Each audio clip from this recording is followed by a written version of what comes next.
بشنو از چوہی کایت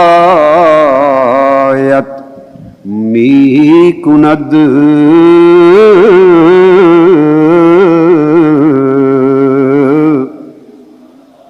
بشنو از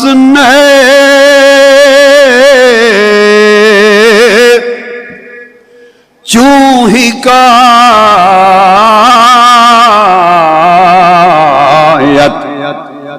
می کند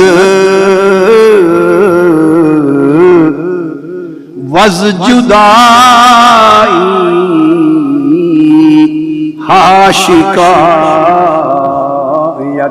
می کند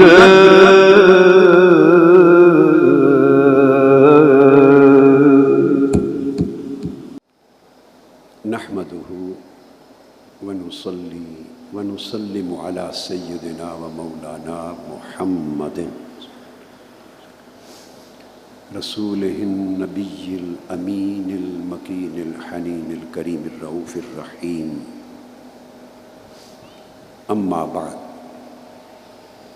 فأعوذ بالله من الشيطان الرجيم بسم الله الرحمن الرحيم معزز مشائخ و علماء کرام، اساتذہ، معلمین، معلمات و مدرسات، طلبہ و طالبات، داعیان و داعیات، اور جملہ معتکفین و معتکفات، سامعین و سامعات، ناظرین و ناظرات، ہم آج حسب وعدہ مثنوی مولانا روم کے درس کا آغاز کر رہے ہیں، اور اللہ جل مجدہ کی توفیق سے اور اس کے اذن سے میرے دل میں خیال آیا اللہ کے اذن سے کہ درس مثنوی کے آغاز سے قبل تھوڑا سا ذکر صاحب مثنوی کا کر لیں، مولانا روم کا کچھ تذکرہ ہو جائے، ان کا تعارف آپ کو نصیب ہو جائے۔ مولانا روم کو، جنہیں عرف عام میں مولائے روم بھی کہتے ہیں اور مولانا رومی کے لفظ سے بھی یاد کرتے ہیں، ان کا اصل نام محمد ہے، ان کا لقب جلال الدین ہے، نسباً سیدنا صدیق اکبر رضی اللہ تعالیٰ عنہ کی اولاد میں سے، تو ان کا نام بن جاتا ہے محمد بن محمد بن محمد بن حسین بن احمد بن قاسم۔ یہ پھر نسب سیدنا صدیق اکبر رضی اللہ تعالیٰ عنہ تک چلتا ہے۔ پورا نسب بھی میں پڑھ دوں: محمد بن محمد بن محمد بن حسین بن احمد بن قاسم بن مسیب بن عبداللہ بن عبد الرحمن بن ابی بکر الصدیق رضی اللہ تعالیٰ، یہ ان کا نسب۔ آپ بلخ میں پیدا ہوئے۔ بلخ میں جو سلطنت تھی یا جو پایہ تخت تھا بلخ، وہ خوارزمی جو بادشاہ تھے ان کے خاندان کا سلسلہ بادشاہت، اس کا یہ پایہ تخت تھا۔ آپ کے وقت سے بہت قبل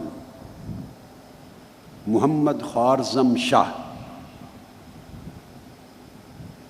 یہ جو حکمرانوں کا سلسلہ خوارزمیہ ہے، اس کا بہت بڑا فرما روا تھا، اور ایک ایسا وقت تھا کہ اس کا اقتدار تمام ایران پر، ماوراء النہر پر، اور ماوراء النہر میں یہ سینٹرل ایشین اسٹیٹس جو ہیں، وسطی ایشیا کے حصے آ جاتے ہیں، کاشغر تک، چائنا کا کاشغر اور عراق تک، یہ سارے علاقے اس کے زیر اثر تھے۔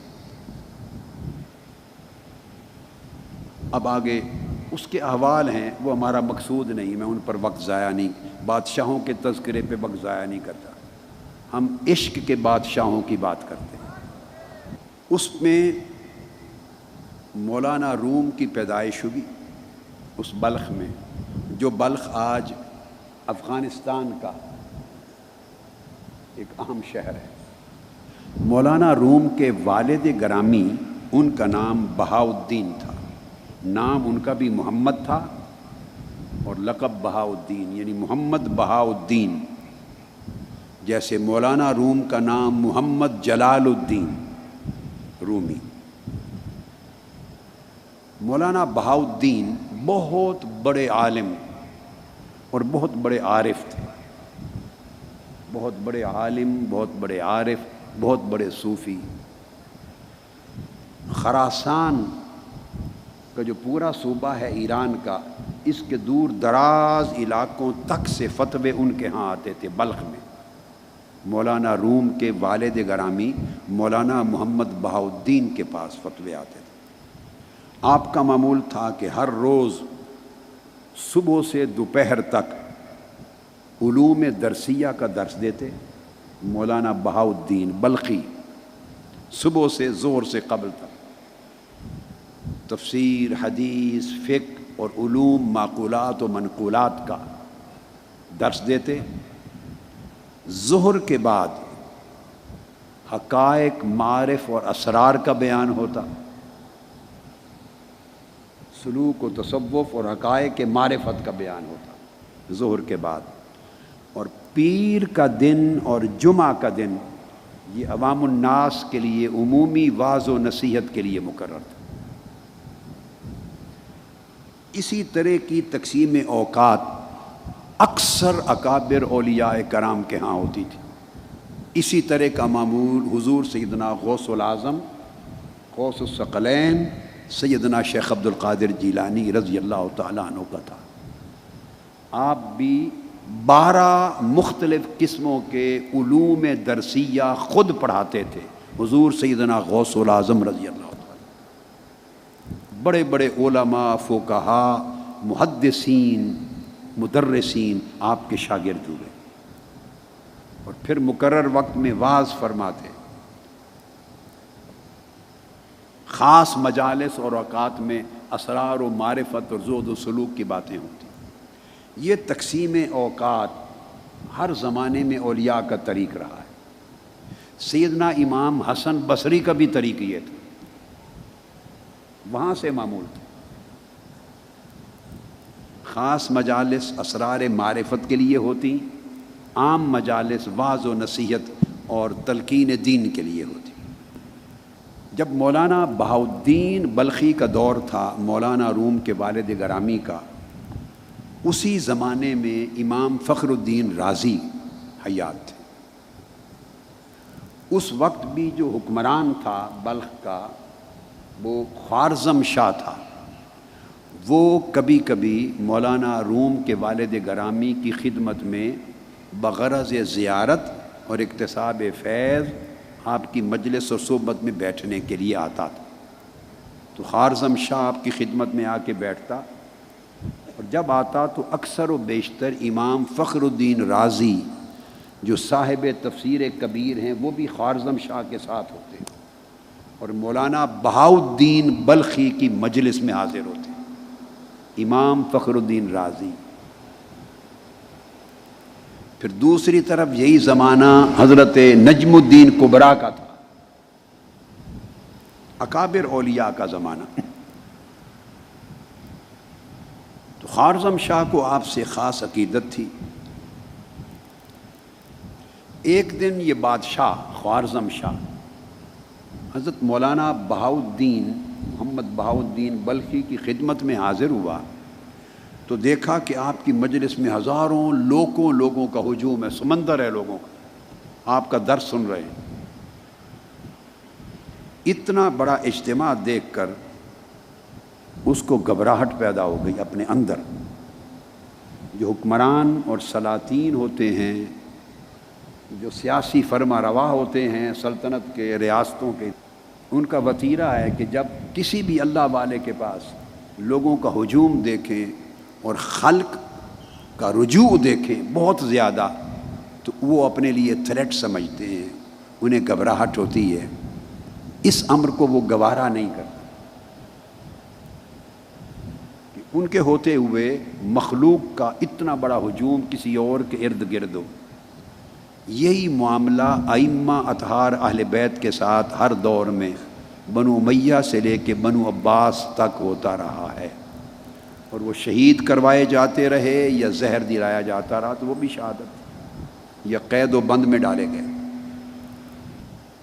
جب اس نے دیکھا تو وہ بڑا بے اطمینان ہوا، بڑا پریشان ہوا، گھبراہٹ ہوئی۔ یہ وہی گھبراہٹ ہے جو مامون الرشید کو ہوئی تھی حضرت امام علی رضا کے ارد گرد خلق خدا کا ہجوم دیکھ کر۔ یہ وہی گھبراہٹ ہے جو ہندوستان میں جہانگیر کو ہوئی تھی حضرت مجدد الفسانی کے ارد گرد ہجوم دیکھ کر، خلق خدا کا رجوع دیکھ کر۔ وہ قابو سے باہر ہو گیا۔ خوارزم شاہ جو عقیدت مند، جو زیارت کے لیے آنے والا، مجلس میں بیٹھنے والا، آپ سے استفادہ علم کا کرنے والا، نصیحت لینے والا، مخالف ہو گیا، دشمن ہو گیا۔ اب اس نے حکمتاً یہ کیا کہ اپنا جو سرکاری شاہی خزانہ تھا اس کی چابیوں کا گچھا کسی آدمی کے ہاتھ حضرت مولانا محمد بہاؤالدین بلخی کے ہاتھ بھیج دی۔ ان کے پاس ایک بندے کو دیا چابیوں کا گچھا، یہ شاہی خزانے کی چابیاں تھیں، اور کہا کہ جا کے دے دو حضرت بہاؤالدین بلخی کو، اور پیغام یہ پہنچا دو کہ اب میری سلطنت میں سوائے ان چابیوں کے اور میرے پاس کچھ نہیں رہ گیا۔ اب بات کو سمجھ گئے اس پیغام کی روح کیا ہے؟ میسج یہ دے بھیجا کہ آپ اب میری سلطنت میں میرے لیے تھریٹ ہو گئے ہیں، خوف ہو گئے ہیں میرے لیے، تو میں بادشاہ ہوں، سلطان ہوں، مخلوق خدا کا ہجوم تو میرے ارد گرد رہنا چاہیے۔ اب مخلوق خدا آپ کی طرف جا رہی ہے تو یہ خزانے کی چابیاں رہ گئی ہیں، یہ بھی لے لو، سلطنت تو آپ لے گئے۔ یہ میسج تھا۔ حضرت مولانا بہاؤالدین نے جب چابیاں دیکھیں اور پیغام سنا تو اس آدمی کو واپسی پہ یہ پیغام بھی دیا کہ میرا واپس جا کے یہ پیغام دے دینا کہ یہ آنے والا جمعہ پڑھا کر اور اس کا واعظ کر کے ہم بلخ چھوڑ دیں گے۔ بس وہ سمجھ گئے، وہ راز سمجھ گئے، سارا پیغام کا راز سمجھ گئے۔ آپ نے فرمایا کہ جا کے بادشاہ کو پیغام دے دینا کہ ہم تیاری کرتے ہیں یہ جمعہ پڑھ کر اور جمعہ کا واعظ کر کے ہم بلخ چھوڑ دیں گے۔ بس نماز جمعہ ہوئی، اس کا واعظ ہوا اور آپ چل پڑے۔ جب حضرت بہاؤالدین بلخی روانہ ہوئے تو بلخ اور افغانستان کے گرد و نواح کے 300 مشائخ، اولیاء اور صوفیاء آپ کے ساتھ ہم رکاب ہو کر چل پڑے۔ بڑے بڑے اکابر مشائخ اور علماء اور صوفیاء 300 صرف آپ کے اس وفد میں تھے، اور باقی اور لوگ مریدین، معتقدین، متوسلین، تلامذہ سارے تھے۔ مشائخ اور صوفیاء 300 چل پڑے۔ خوارزم شاہ کو خبر ہوئی، وہ بڑا پچھتایا، پھر وہ پیچھے دوڑا، سفر میں جا کے ملا، مینت سماجت کی، جو کچھ ہو سکا، لیکن حضرت بہاؤالدین بلخی نے کہا کہ نہیں، اب پلٹ کے بلخ نہیں آئیں گے، ختم ہو گئے۔ وہ واپس نہیں گئے۔ خیر پچھتاوا رہ گیا اس کا۔ جہاں جہاں سے آپ کا گزر ہوتا، علاقے کے امراء، رؤساء اور مشائخ سب زیارت کے لیے حاضر ہوتے۔ 610 ہجری میں حضرت بہاؤالدین بلخی نیشا پور پہنچے۔ 610 ہجری میں جب نیشا پور پہنچے اور آپ نے بلخ کو چھوڑا تو مولانا روم کی عمر اس وقت کوئی 4 سال کے قریب تھی۔ حضرت مولا روم کوئی 4 سال کے بچے تھے۔ اس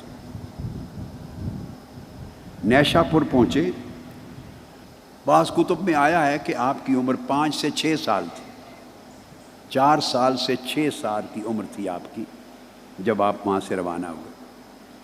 نیشا پور جب پہنچے تو حضرت خواجہ فرید الدین عطار صاحب تذکرۃ الاولیاء آپ کی خدمت میں حاضری کے لیے آئے، زیارت کے لیے آئے۔ یہ مولانا روم کے والد گرامی کا تذکرہ کر رہے ہیں، حضرت بہاؤالدین بلخی۔ حضرت خواجہ بہاؤالدین بلخی سے آ کے ملے، اور 5-6 سال کی عمر کا بچہ جو بعد میں مولائے روم بنا، اس کو دیکھ کر ان کے ماتھے پہ چمکتا ہوا ستارہ دیکھا، روحانی بخت کا ستارہ، اور حضرت بہاؤالدین بلخی سے کہا، حضرت خواجہ فرید الدین عطار نے فرمایا یہ بڑا جوہر قابل ہے، اس کی حفاظت اور پرورش سے حضرت غفلت نہ کرنا، اس کی پرورش کرنا۔ خواجہ فرید الدین عطار نے اپنی ایک مثنوی لکھی تھی، اس کا نام تھا اسرار نامہ، تو اپنی مثنوی اسرار نامہ کا ایک نسخہ آپ کو پیش کیا۔ اس کے بعد آپ پھر نیشا پور سے آگے چل پڑے۔ الغرض مختلف جگہوں پر ہوتے ہوتے آپ آگے پہنچے، مختلف اطراف و اکناف میں مختلف ملکوں شہروں سے گزرتے ہوئے آئے۔ یہ جو موجودہ جگہ ہے ترکی کی شہر قونیہ، جہاں مولانا روم کا مزار اقدس ہے، یہاں کا بادشاہ تھا، بادشاہ تھا سلطان علاؤالدین کیقوباد۔ سلطان علاؤالدین کیقوباد یہ بادشاہ تھا۔ سلطان علاؤالدین کیقوباد یہ سلجوقی سلطنت تھی، سلطنت سلجوقیہ، اس کا وہ فرما روا تھا۔ یہ سلجوقی سلطنت یہ کوئی 220 سال تک پورے ایشیائے کوچک پر رہی ہے، اور اس ساری کو سلطنت روم کہتے تھے۔ وہ مشرق وسطیٰ تک جاتی تھی، ترکی، استنبول اور سارے خطوں کو ڈال کر۔ وہ اس وقت حکمران تھا۔ اس کے لوگ سلطان علاؤالدین کیقوباد کے، اس کے کچھ لوگ وہ جہاں مولانا بہاؤالدین بلخی قیام پذیر تھے تو ان سے ملنے کے لیے وہاں آئے، اور ان کے احوال دیکھے، ان کا زہد و ورع دیکھا، ان کی معرفت دیکھی، مقام و مرتبہ دیکھا، اور سارے کچھ احوال جا کر انہوں نے سلطان علاؤالدین کیقوباد کو ان لوگوں نے بتائے۔ اس سے وہ بڑا متاثر ہوا، اور اس نے دل ہی دل میں گویا مولانا روم کے ساتھ اپنی ارادت کا رشتہ قائم کر لیا، اور درخواست بھیجی کہ بلخ سے آپ چل پڑے ہیں تو اب ہمارے ہاں قونیہ میں آ کے اقامت اختیار کریں۔ دعوت دی قونیہ میں قیام پذیر ہونے کی۔ اب روانہ ہوئے۔ اس وقت جب آپ درمیان میں کئی مقامات سے وہ ہوتے ہوئے تھوڑا تھوڑا قیام کرتے ہوئے چلے، جب مولانا روم کے والد گرامی قونیہ پہنچے تو اس وقت مولانا روم کی جو عمر ہے، اس میں درمیان میں زنجان بھی رہے، عرصہ قیام رہا۔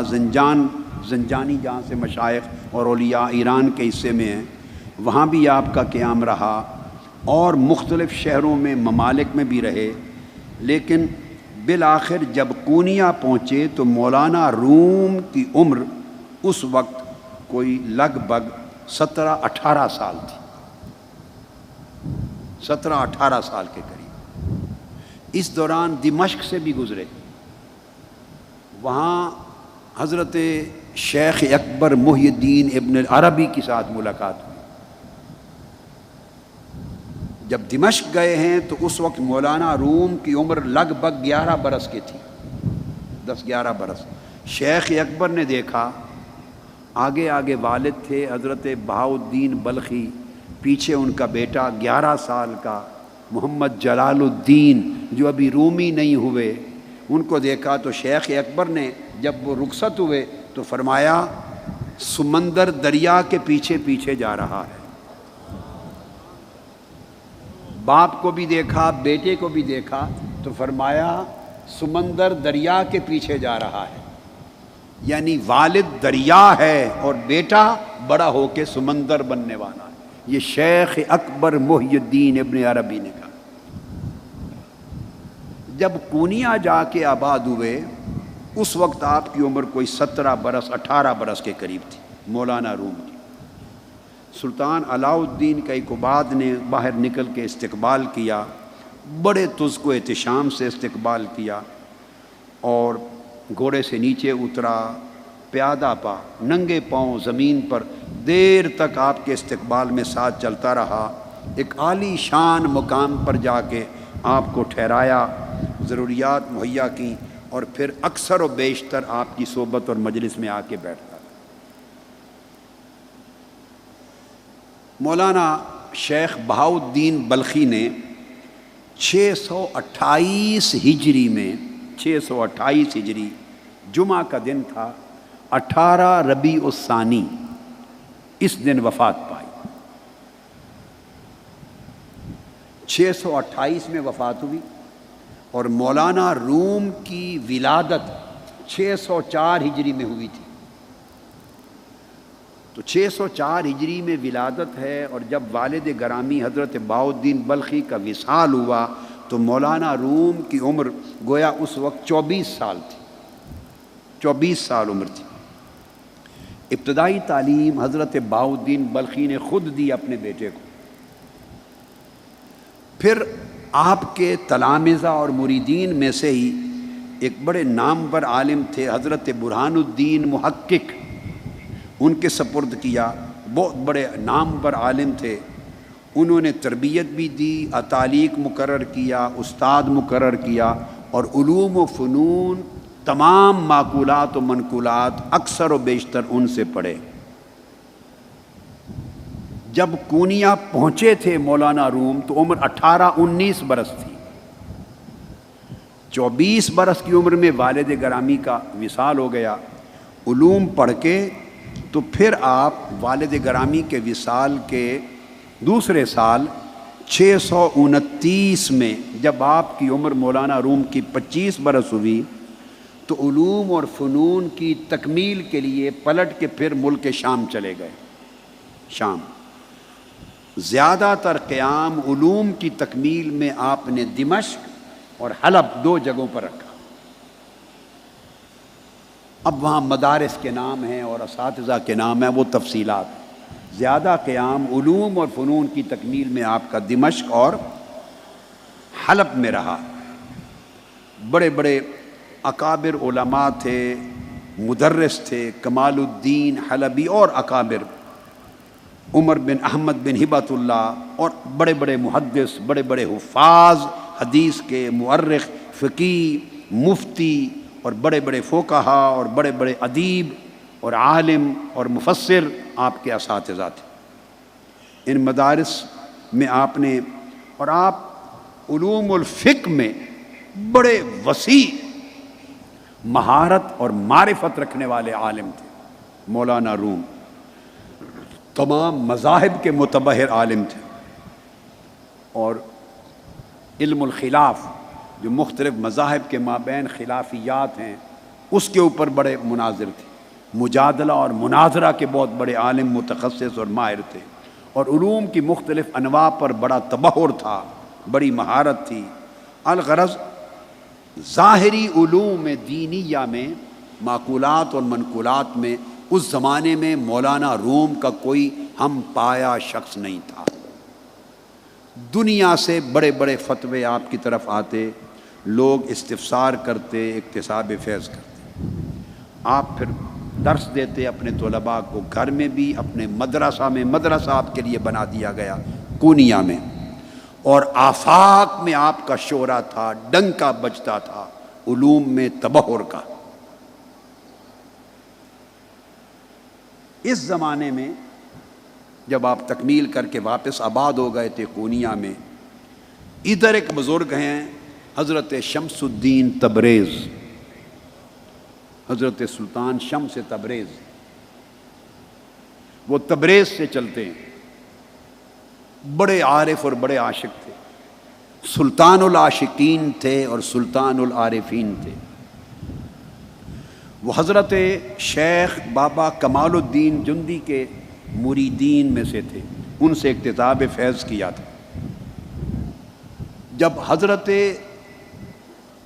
سلطان العاشقین حضرت سلطان شمس تبریز نے جب تکمیل کر لی مقامات میں، معرفت میں، زہد میں، سلوک میں، تصوف میں، مراحل عشق میں، مراحل معرفت میں، تو آپ کے شیخ نے ان سے فرمایا حضرت شمس تبریز سے کہ شمس تبریز روم جاؤ، وہاں ایک دل سوختہ ہے، ایک دل سوختہ تمہارے انتظار میں ہے، جس کا دل عشق الہی کی آگ میں جلا چاہتا ہے،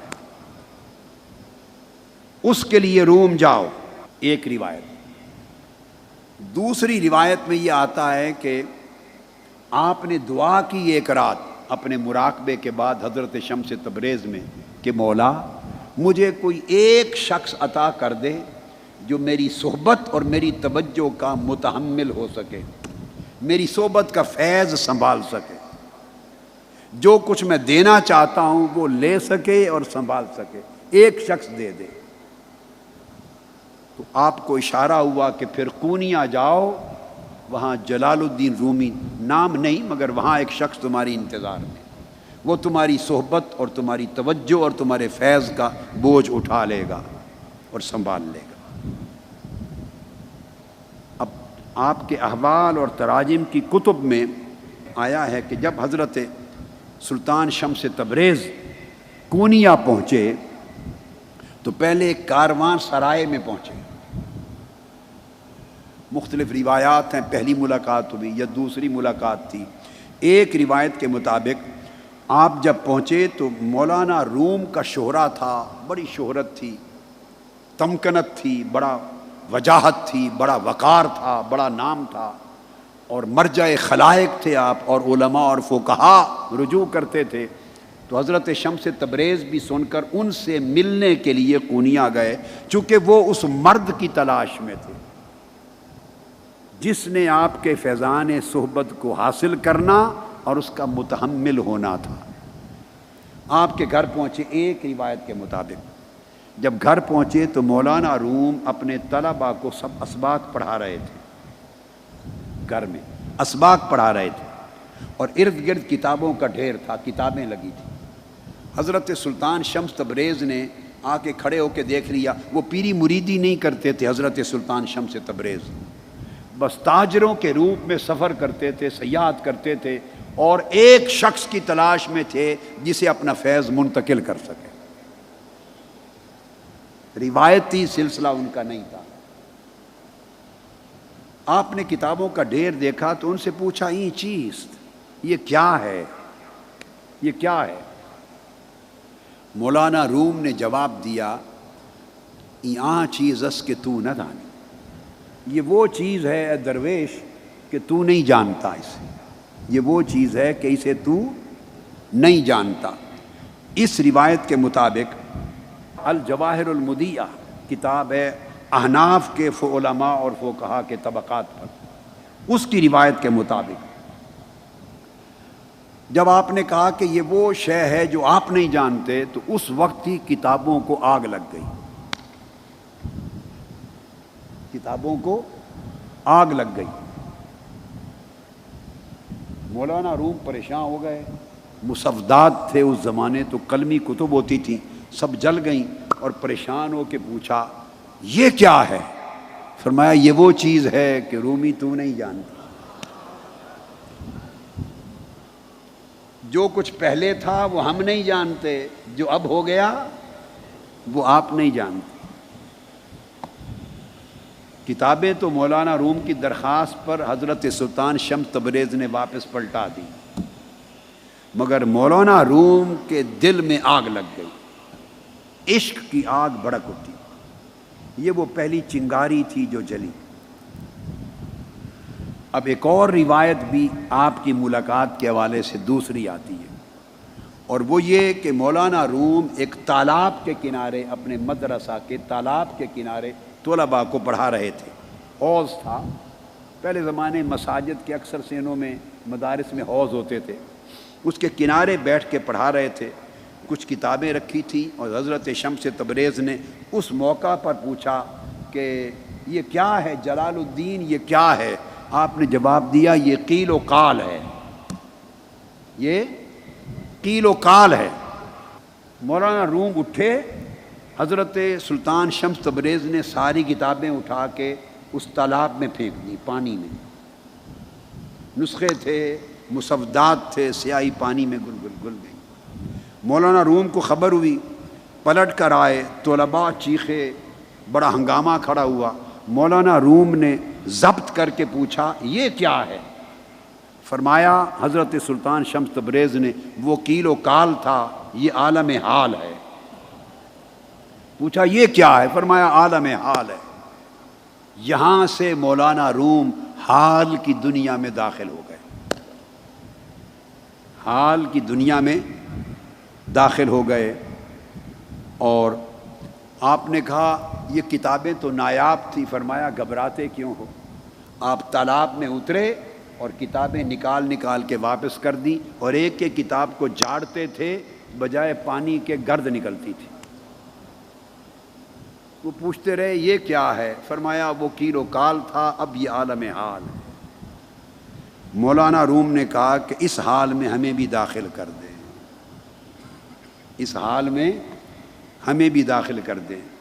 مولانا روم اس حال میں داخل ہوئے اور پھر پڑھانا چھوڑ دیا، حلقہ تدریس ختم کر دیا، فتویٰ نویسی بند کر دی، اور حال میں ایسے داخل ہوئے کہ پھر سلطان العاشقین بنے اور سلطان العارفین بنے، اور آپ نے پھر دنیا کو صاحب حال کرنے کے لیے مثنوی لکھی، جس کو مثنوی مولانا روم کہتے ہیں، مثنوی رومی کہتے ہیں۔ اور پھر وہ اس حال کا ذکر شروع کرتے ہیں، مولانا روم اس مثنوی میں اس حال کا ذکر شروع کرتے ہیں اور آغاز کرتے ہیں بشنو از نے چوں ہی کایت می کند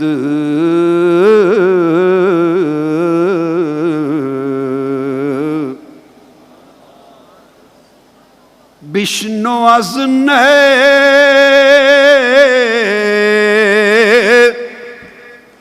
چوں ہی کایت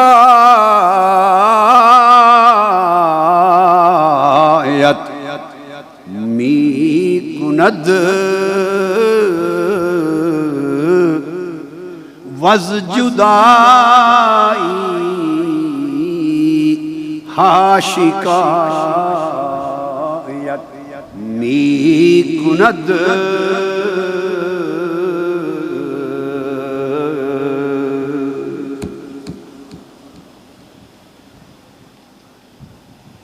یہاں سے وہ حال کی زبان میں بولنا شروع کرتے اور فرماتے ہیں اے طالب بانسری سے سن کیا کہانی بیان کرتی ہے،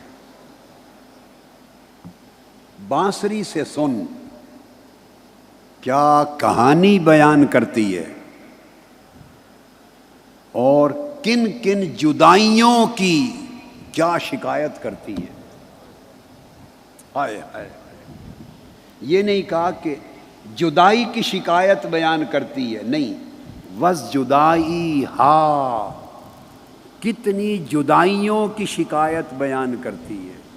اس بانسری سے سن کہتی کیا ہے، اس کو کتنی جدائیاں لاحق ہو گئی ہیں جن کی شکایت کرتی ہے، جن کا رونا روتی ہے، اور جن جدائیوں پر آہ و زاری اور چیخ و پکار کرتی ہے۔ یہ جدائیاں بشنو از نے، بانسری سے سن، نے سے مراد اس شعر میں روح انسانی ہے۔ مولانا روم روح انسانی کو نئے کہہ کے یاد کر رہے ہیں۔ اس بانسری سے سن، یعنی اے بندے اپنی روح سے سن، روتی ہے، کوئی حکایت بیان کرتی ہے، کوئی کہانی سناتی ہے، ہائے ہائے ہائے، اس روح کا رونا سن، کوئی کہانی سناتی ہے، اور کتنی جدائیاں ہو گئی ہیں، کس کس شے سے جدا ہوئی ہے، اس کا شکوہ دکھڑا سناتی ہے۔ وہ روح ہے۔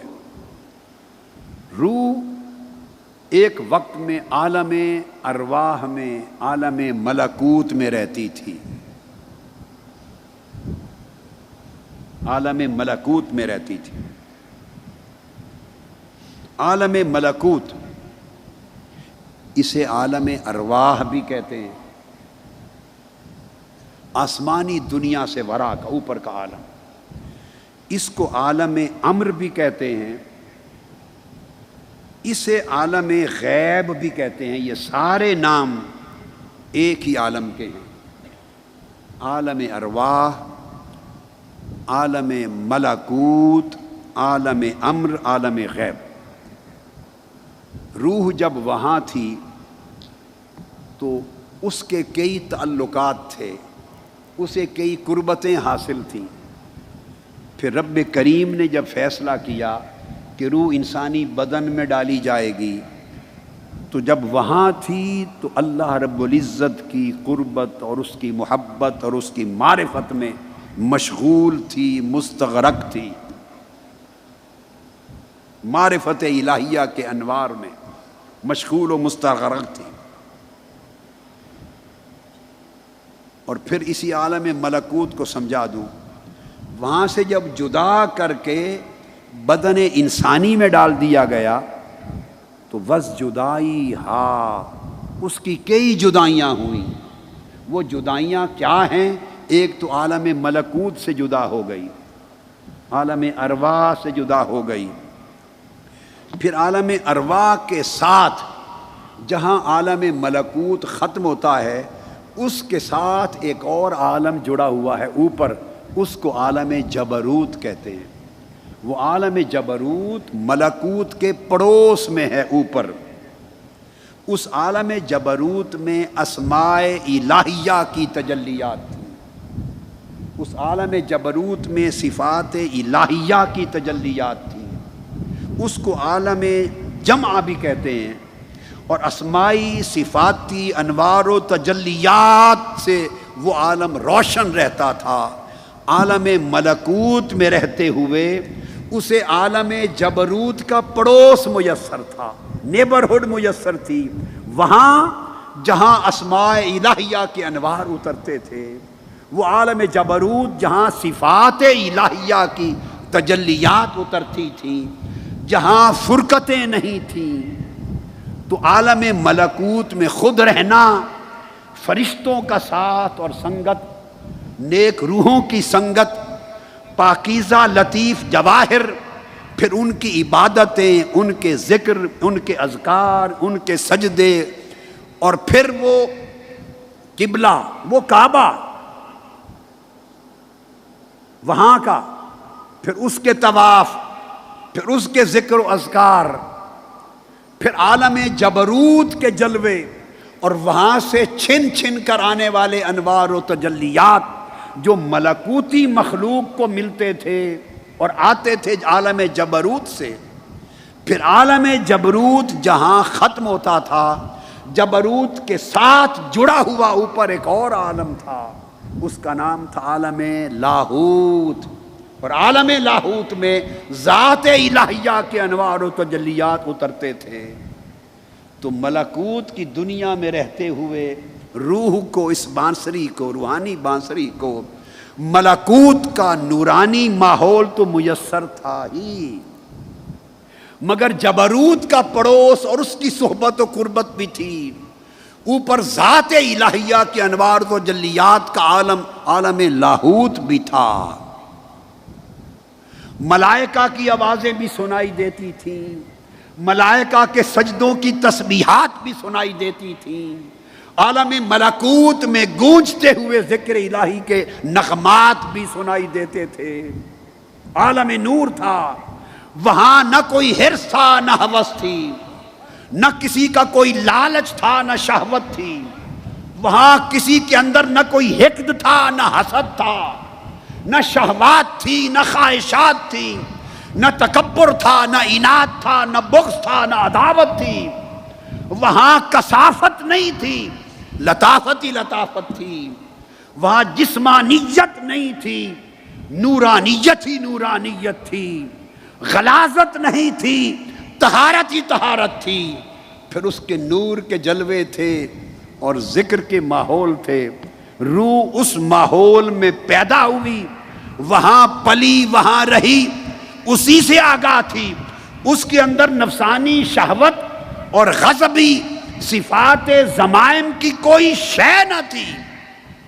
اچانک، اور یہ وہ وقت تھا جس کی بابت قرآن مجید میں اللہ رب العزت نے فرمایا تھا لَقَدْ خَلَقْنَا الْإِنسَانَ فِي أَحْسَنِ تَقْوِيمٍ، انسان کو احسن تقویم میں پیدا کیا۔ اور پھر جب فیصلہ ہوا اب اس روح کو بدن انسانی کے ساتھ جوڑ دیا جائے اور اس روح پر انسانی حیات کا، زندگی کا مدار قائم کر دیا جائے، تو جب اسے انسانی جسم کے ساتھ جوڑنا مقصود تھا تو عالم ملکوت سے اتار کر اسے عالم ناسوت میں بھیج دیا۔ عالم ناسوت جس میں ہم بیٹھے ہیں، اس کو عالم اجسام بھی کہتے ہیں، اسے عالم ناسوت بھی کہتے ہیں، اسے عالم شہادت بھی کہتے ہیں، اسی کو عالم خلق بھی کہتے ہیں۔ جب وہ ان کثافتوں کی دنیا میں آ گئی اور ان قربتوں کی دنیا سے دور ہو گئی، اب اس روح کو وہ ساری جدائیاں یاد آتی ہیں، وہ صحبتیں یاد آتی ہیں۔ اب گفتگو کو یہاں پر ختم کرتے ہوئے یہ مضمون کل انشاءاللہ جاری رکھیں گے۔ ایک نکتہ بتائیں، 10 دن آپ یہاں گزارنے آتے ہیں، یہ عالم ناسوت ہے، عالم ملکوت نہیں ہے، اس میں کوئی عالم جبروت کا عکس نہیں ہے، یہ یہی دنیا ہے، مگر ایک ماحول بدلتا ہے، ایک صحبت بدلتی ہے، ایک قربت بدلتی ہے، ایک دکان کو چھوڑتے ہیں کسی اور دکان پہ آتے ہیں، ایک سودا چھوڑتے ہیں کوئی اور سودا لینے آتے ہیں، ایک صحبت چھوڑتے ہیں کسی اور صحبت میں آتے ہیں، وہی دن ہیں وہی راتیں ہیں، مگر مجلس بدل جاتی ہے، قربت بدل جاتی ہے، صحبت بدل جاتی ہے۔ ایمان سے کہیے 10 دن اور 10 راتیں فقط گزار کے جاتے ہیں، ان 10 دنوں اور راتوں میں حال کیا ہوتا ہے؟ ایمان سے کہیے کیا حال ہوتا ہے؟ آپ کیا محسوس کرتے ہیں؟ یہی لگتا ہے کہ زمین پر ہیں؟ ایمان سے کہیے لگتا ہے اسی زمین پر ہیں؟ لگتا ہے اسی صحبت میں ہیں؟ کیا لگتا ہے اسی گھر میں ہیں؟ کیا لگتا ہے اسی حال میں ہیں؟ لگتا ہے نا کسی اور دنیا میں آ گئے۔ بولیے، کسی اور دنیا میں آ گئے۔ کیوں؟ جب اس دنیا میں آ کے 10 دن بیٹھتے ہیں تو حرص و لالچ کی بات کان نہیں سنتے، شہوت و غضب کی بات کان نہیں سنتے، لغو اور لچر بات کان نہیں سنتے، بے حیائی کو آنکھ نہیں دیکھتی، گناہ گالی گلوچ کو کان نہیں سنتے، غلاظت 10 دن کے لیے دور ہو جاتی ہے۔ کیا سنتے ہیں؟ ذکر الہی کی بات سنتے ہیں، مولا کی بات سنتے ہیں، مصطفیٰ کی بات سنتے ہیں، اس کے عشق و محبت کی بات سنتے ہیں، اس کی قربت و معرفت کی بات سنتے ہیں، اس کی عبادت اور اس کی طاعت کی بات سنتے ہیں، حرص و ہوس سے پاک ہونے کی بات سنتے ہیں۔ جب آپ کا ماحول بدلتا ہے، دل کی کیفیات بدل جاتی ہیں، من کے حالات بدل جاتے ہیں۔ جب آپ 10 دن گزار کے گھر جاتے ہیں تو روح کی بنسری روتی ہے یا نہیں؟ گھر جا کر یہ 10 دن اور راتیں جو یہاں بیتے تھے، گھر واپس پلٹ کے جاتے ہیں تو کہیے یاد آتی ہیں یا نہیں؟ پیچھے تک کہیے یاد آتی ہیں یا نہیں؟ آتی ہیں۔ فرق لگتا ہے، حال بدل جاتا ہے، ظاہر و باطن میں تغیر انقلاب آ جاتا ہے۔ جب آپ اداس ہوتے ہیں 10 دن گزارے ہوئے یاد آتے ہیں، اس روح سے پوچھے جو لاکھوں برس گزار کے آئی ہے۔ عشق الہی کے سمندروں میں غوطہ زن تھی، قربت الہیہ کے سمندروں میں روحیں غوطہ زن تھی، اس کے انوار و تجلیات کے ساتھ علاقہ تھا، طہارت کے ساتھ علاقہ تھا، عبادت کے ساتھ تعلق تھا۔ اس کی ندا آتی تھی میرے بندو، ملائکہ جواب دیتے تھے ربی، ہر فرشتہ بولتا تھا ربی، صبح و شام یہی تانتا بندھا رہتا تھا، یہی تعلق جڑا رہتا تھا، یہی ربط نور تھا، نہ جسم تھا نہ جسمانیت تھی، نہ کوئی کثافت تھی نہ کوئی گناہ تھا۔ جب وہ روح اس ماحول کو چھوڑ کے اس بدن میں آئی تو بدن میں آ کے جب ادھر ادھر دیکھا، کہیں حرص کی بات ہو رہی ہے، کہیں لالچ کی بات ہو رہی ہے، کہیں تکبر کی بات ہو رہی ہے، کہیں رعونت کی بات ہو رہی ہے، کہیں شہوت کی بات ہو رہی ہے، کہیں حقد و حسد دیکھ رہی ہے روح، کہیں دنیا کے مناصب کی طرف دیکھ رہی ہے، کہیں دھوکہ بازی دیکھ رہی ہے، کہیں دجل و فریب دیکھ رہی ہے۔ روح جب تن میں آ کر ادھر ادھر دیکھتی ہے تو اسے اپنے دیس کا کچھ بھی نظر نہیں آتا، اپنے دیس کا کچھ بھی نظر نہیں آتا۔ وہ دائیں بائیں دیکھتی اور تڑپتی ہے، روح تڑپتی اور روتی ہے، اور رو کر وہ کیا کہتی ہے؟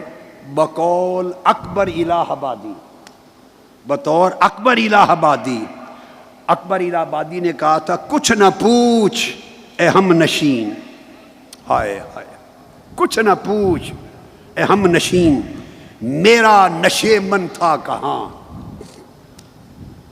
کچھ نہ پوچھ اے ہم نشین، میرا نشے من تھا کہاں، اب تو یہ کہنا بھی مشکل ہے وہ گلشن تھا کہاں، اب تو یہ کہنا بھی مشکل ہے کہ وہ گلشن تھا کہاں۔ اب تو اسے یہ بھی یاد نہیں وہ دیس کی گلیاں کیسی تھیں۔